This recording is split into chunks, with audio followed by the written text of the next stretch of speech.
السلام علیکم، welcome to my channel پیارا دین اسلام۔ امید کرتی ہوں آپ سب خیریت سے ہوں گے۔ ویڈیو شروع کرنے سے پہلے آپ میرے چینل پیارا دین اسلام کو لائک اور سبسکرائب کر دیں، ساتھ ہی ساتھ بیل آئیکن پر بھی کلک کر دیں تاکہ ایسی لیٹسٹ ویڈیوز آپ تک پہنچتی رہیں۔ تو پچھلی ویڈیو میں ہم نے بات کی تھی ارطغرل غازی کی، ایک ایسے حکمران جن کی مثال ڈھونڈنے سے بھی نہیں ملتے۔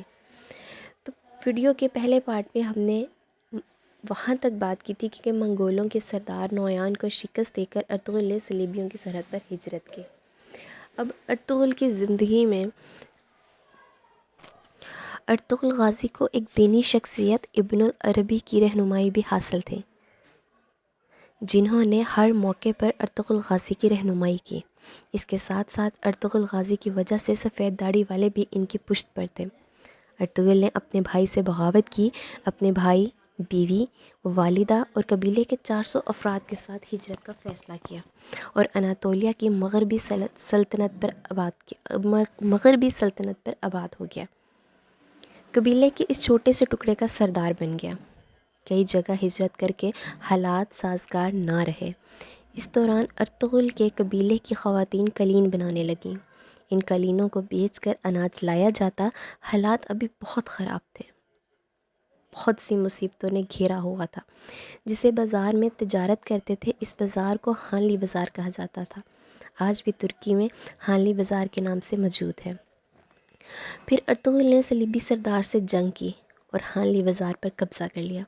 اس دوران وہاں سے علاء الدین سلطان کا گزر ہوا۔ انہوں نے وہاں کے لوگوں سے ارطغرل سردار کے بارے میں دریافت کیا، ہر ایک کی زبان سے اچھے الفاظ سنے تو سلطان بہت خوش ہوا۔ ارطغرل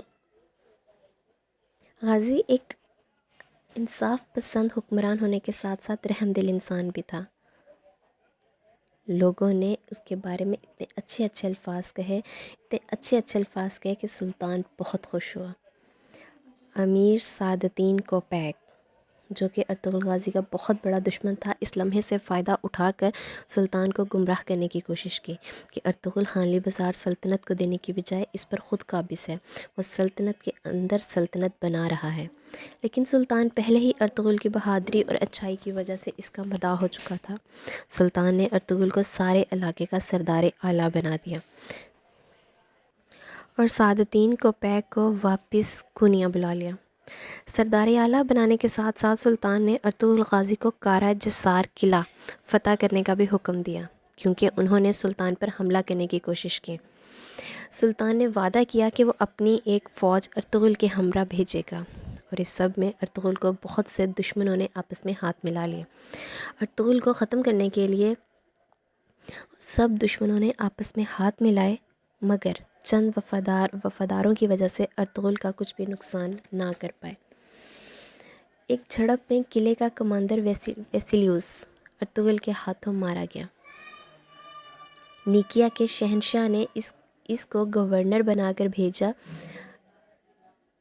آرس نے ارطغرل کے ساتھ دوستی کا ہاتھ تو بڑھایا۔ جب ایک جھڑپ میں ارطغرل نے قلعے کے کمانڈر ویسیلیوس کو ارطغرل کے ہاتھوں مر گیا تو نیکیا کے شہنشاہ نے آرس کو گورنر بنا کر بھیجا۔ آرس نے ارطغرل کے ساتھ دوستی کا ہاتھ تو بڑھایا، لیکن اندر ہی اندر وہ سعدالدین کوپیک کے ساتھ مل کر سازشیں کر رہا تھا۔ اس نے ارطغرل کے بڑے بیٹے گندوز کو بھی قید کر لیا۔ ارطغرل نے سلطان کی فوج کا انتظار کیے بغیر ہی قلعے پر حملہ کر دیا، اور قلعے پر حملہ کرتے ہی اس نے قلعے کو فتح کر لیا۔ گورنر جان بچا کر بھاگ گیا۔ قلعے پر اور ہانلی بازار پر کائی قبیلے کا پرچم لہرایا گیا۔ ہر طرف ارطغرل اور کائی قبیلے کا چرچا ہونے لگا۔ دوسری طرف قلعے کا گورنر جو بھاگ گیا تھا، بھاگ کر سلطان کے پاس کونیا چلا گیا اور جا کر سعدالدین کوپیک کی اصلیت سلطان کو بتا دی، لیکن وہ سازشی جان بچانے میں کامیاب ہو گیا۔ 1237 میں اس نے سلطان علاء الدین کو قتل کروا دیا اور اس کے صاحبزادے غیاث الدین کو سلطان کا درجہ دے دیا۔ یعنی کہ سلطنت کا سلطان بنا دیا۔ الزام ارطغرل پر لگا کر اسے قید میں ڈال دیا گیا۔ اس کے بعد سعادتین کو پیک نے سلطنت پر قبضہ کر لیا اور ارطغرل سے سردار اعلیٰ کا عہدہ بھی لے لیا۔ قلعے کا نیا سردار منتخب ہوا جو سعادتین کو پیک نے خود کیا۔ قلعے اور اس علاقے سے ارطغرل کی سرداری ہٹا کر اس قلعے کو سردار دی جو اس نے خود چنا۔ لیکن جب سردار غیاث الدین کو علم ہوا کہ اس کے والد محترم کا قتل ارطغرل نے نہیں کیا بلکہ سعادتین کو پیک نے کروایا ہے، تو اس نے ارطغرل کو دوبارہ سے سردار اعلیٰ بنایا۔ سلطان غیاث الدین نے سعادتین کو قتل کرنے کا حکم جاری کیا۔ ارطغرل نے قلعے کے سردار کنال، جو کہ امیر سعادتین کو اپنی باپ کی طرح سمجھتا تھا، اس کو ساری حقیقت بتائی اور اس کے ساتھ مل کر سعادتین کو پیک کو قتل کر دیا اور سلطنت کو دوبارہ پیروں پر کھڑا کرنے کی کوشش کی۔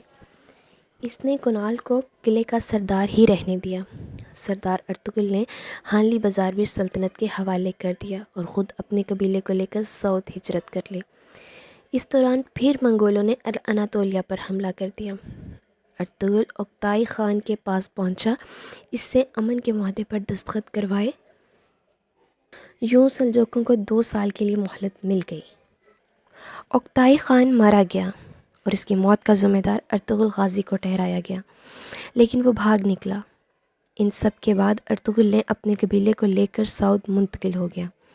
منگولوں کا حکمران ہلاکو خان بن گیا تھا، جو ہر طرف خون کی ندیاں بہا چکا تھا، جو بہت جلد اناطولیہ کو بھی ختم کرنے کا منصوبہ بنا رہا تھا۔ سعود میں ہجرت کرنے کے بعد ظاہری طور پر تو ارطغرل منگولوں کو ٹیکس دیتا تھا، مگر اندرونی طور پر وہ ان کے خلاف جنگ کی تیاری کر رہا تھا، لیکن چند غداروں کی وجہ سے وہ اس میں کامیاب نہ ہو سکا اور بری طرح پھنس گیا۔ ارطغرل کا سعود سے کنٹرول ختم کرنے کے لیے سلجوق وزیر بہاؤالدین نے امور قبیلے کو بھی سعود میں بسانے کا فیصلہ کیا۔ امور قبیلے کا سردار ارطغرل کو پسند نہ کرتا تھا۔ اس کا بیٹا ایک بہت بڑا اسلام کا دشمن تھا، الباسطی تھا۔ امور قبیلے کا سردار قتل ہوا تو صلیبی سردار ڈریگوس نے اس کا الزام ارطغرل کے بڑے بیٹے گندوز پر لگا دیا، لیکن بعد میں ارطغرل نے بڑی مہارت سے اپنے بیٹے کی بے گناہی ثابت کر کے اس کو بچا لیا۔ ڈریگوس اصل میں ایک گمنام دشمن تھا۔ اس دور میں ارطغرل کے 2 گمنام دشمن تھے جن کا سامنا ارطغرل نے کیا، ایک ڈریگوس جو کلیسا میں زانگوج کے روپ میں تھا اور ایک الباسطی جو بیبولاد کے روپ میں تھا، لیکن ارطغرل کے سامنے ایک عظیم الشان منزل تھی، اس لیے وہ ان دشمنوں سے گھبرانے والا نہ تھا۔ ارطغرل نے منگولوں کے سرداروں کو بھی قتل کر دیا۔ ارطغرل نے بھائی کے ساتھ مل کر الباسطی کو بھی قتل کر دیا۔ اس کے بعد ارطغرل نے مغرب میں برقہ خان سے ملنے گیا۔ ارطغرل نے برقہ خان کے غدار وزیر کو بھی بے نقاب کیا۔ اس نے برقہ خان کو یقین دلایا کہ جب وہ منگولوں سے جنگ کریں گے تو اناطولیہ کی فوج اس کے ساتھ ہوگی۔ ارطغرل واپس قبیلے آیا، اپنے چھوٹے بھائی دھندار کو قائم مقام بنا کر خود جنگ کے لیے روانہ ہو گیا۔ جنگ میں منگولوں کو شکست ہوئی۔ لڑائی کے دوران ہی ہلاکو خان علیل ہو گیا اور بیماری سے چل بسا۔ مسلمانوں کو فتح نصیب ہوئی۔ بغداد سے خلافت عباسیہ ختم ہوئی، وہ قاہرہ منتقل ہو گئی۔ ارطغرل جنگ سے غازی ہو کر لوٹا، اس لیے اس کو ارطغرل غازی کہتے ہیں۔ ارطغرل غازی 1280 میں 90 سال کی عمر میں سعود میں فوت ہوا اور اسی شہر میں اس کا مقبرہ تعمیر ہے۔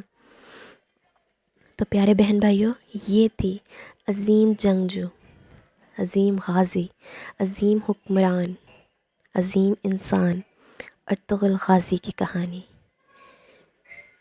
اللہ پاک ان کے نیک اعمال کے صدقے ان کے درجات بلند کرے اور ان کے صدقے ہمیں بھی نیک، انصاف پسند اور اسلام پر چلنے والے، فیصلے کرنے والا بنائے، تاکہ اللہ تعالیٰ ان کے صدقے ہم سے بھی راضی ہوں۔